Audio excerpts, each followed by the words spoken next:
You know that saying some people have where a new game comes out and they're like, it's a good game from a genre, but it's a bad game of this series? Well, I think I've had that experience with a recent Left4 Dead 2 mod pack. I'd been talking about playing this one inspired by Condemned Criminal Origins. And the thing is, it's a pretty good mod pack. I like it a lot, honestly. It's just that it doesn't really have a lot in common with the Condemned games. So it kind of leaves me at a crossroads, because on one hand, by itself, it's a good mod pack, and I would recommend it. But if you're expecting something similar to Condemned or Condemned 2, you're gonna be disappointed. So I'm gonna delve into the Condemned mod pack, and I'm gonna share my thoughts on it. My complicated thoughts, even if I'm probably gonna recommend it by the end.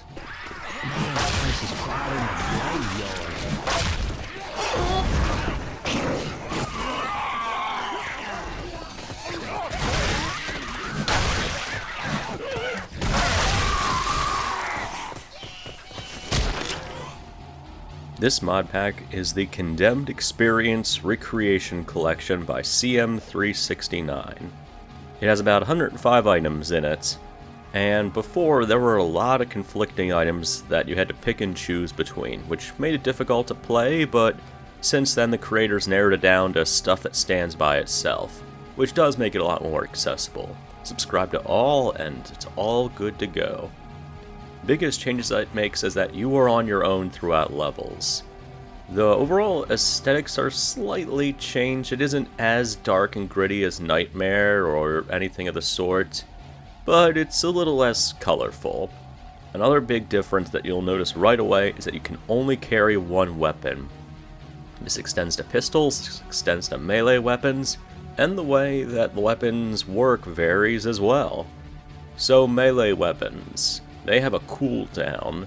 The more you swing it, the slower the swings get. You will have that represented by a bar that appears near the middle of the screen. The lower it gets, the slower your swings are, so you have to wait for it to recover if you want to swing at full speed. The pistols also have secondary ammo, and they can run out of ammo as a result. You can still dual wield the regular pistols. The Magnum also has a nerf when it comes to the secondary ammo, so even though it's still a great gun, it's not going to carry you all over the place. Other guns have gotten changes, like the pump shotgun being an over-under shotgun, a crossbow, and so on.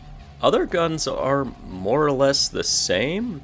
Some have different models, but like the AK is still an AK, the SCAR is still a SCAR, so on. That part kind of confused me because there are equivalents they could have been replaced with in the Condemned games. And although weapons and stuff from the Condemned games pop up here, I'm surprised that there weren't more equivalents being tossed in to represent guns from either game or weapons from either game. Outside of that, when you're taken down by a special infected, you can struggle to escape, and you're also in first-person view when being attacked by a special infected or when healing yourself. This does play pretty closely to how the Condemned games work, where you always see things from Ethan Thomas's point of view. And I'll admit, I think it's cool the way that combat changes based on the limited arsenal you have. You still have throwables, you still have medpacks, you still have pills and such, but the lack of options for weapons, forcing you to go all in on one playstyle or another, it does amp up the difficulty in a fun way.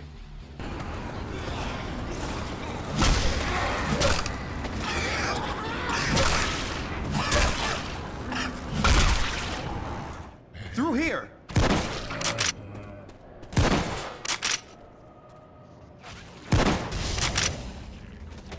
And to top it off, one of my favorite additions is that there are unique, uncommon infected added among the regular infected.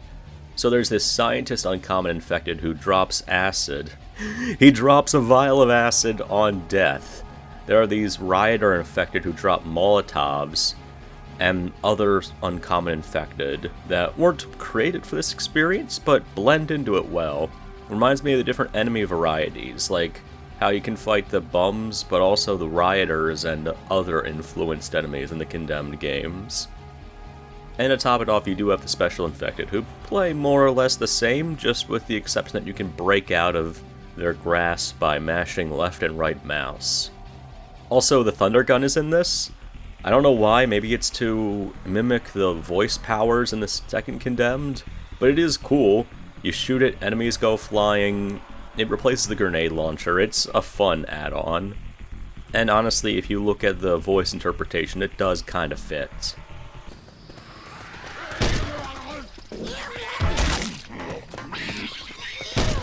Hazmat, guys.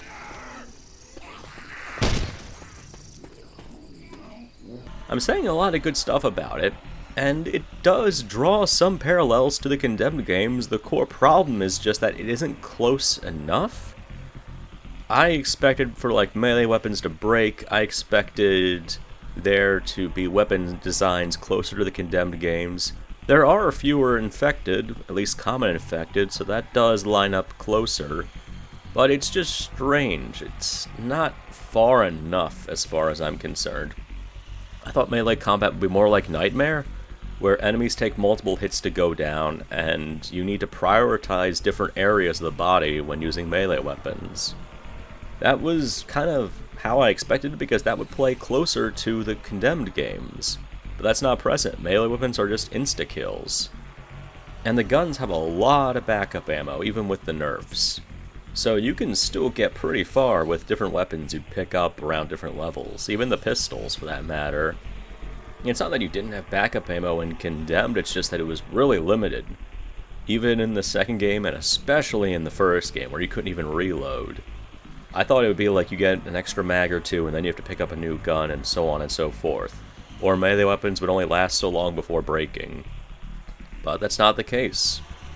It's more or less just a variation of Left 4 Dead 2, with some changes to weapons, some new uncommon infected, and some other changes to the aesthetics and campaign designs. And it's fun, don't get me wrong, I like it a lot. It just isn't Condemned. It draws inspiration from it, but it definitely doesn't come close to recreating the overall feeling of it. And that kind of puts me in a difficult spot. Because if you like just any old mod pack, if you want to try something that'll spice up combat, make it fresh, then sure, this is an easy recommendation. But if you're looking at this like, oh, I want to experience the next Condemned game, then this isn't it. This doesn't go far enough in that direction. This mod pack improved a lot from when I first tried it, and I would say it's good, it's just not Condemned. And maybe that's a lot to ask for, but I feel like the Nightmare add-on proved that it's possible. With fewer but tougher enemies, with more brutal, visceral melee combat, with guns that are powerful but not as available, or ones that have less ammo. I mean, like, there's lever-action rifle, there are certain weapons that are replaced to look somewhat like the Condemned weapons, or some ports, like the paper cutter replacing the katana. But it just isn't far enough. That's what bugs me. I would recommend it, though. There's work put into this, it plays well, it's well balanced, and it's fun, and I suppose at the end of the day, that's all that really matters. So shout out to CM369 for making this mod. Honestly, I'd give it a recommendation. And sure, it's not exactly a Condemned game. I mean, I'd hate to go on that old Fallout 4 rhetoric of like a bad Fallout game but a good shooter. This isn't really like the Condemned games, but it's a good mod pack for Left 4 Dead 2. And I guess that's all you can really ask for at the end of the day. What do you guys think? Have you played the Condemned Experience Recreation? Have you played either of the Condemned games? Or do you know of any other games that are similar to it? I was thinking back to Watchmen The End Is Nigh, playing as Rorschach, and wondering if that was anything like Condemned. It's been a while though, I don't know if that's on Steam. Thank you all for watching. Take care.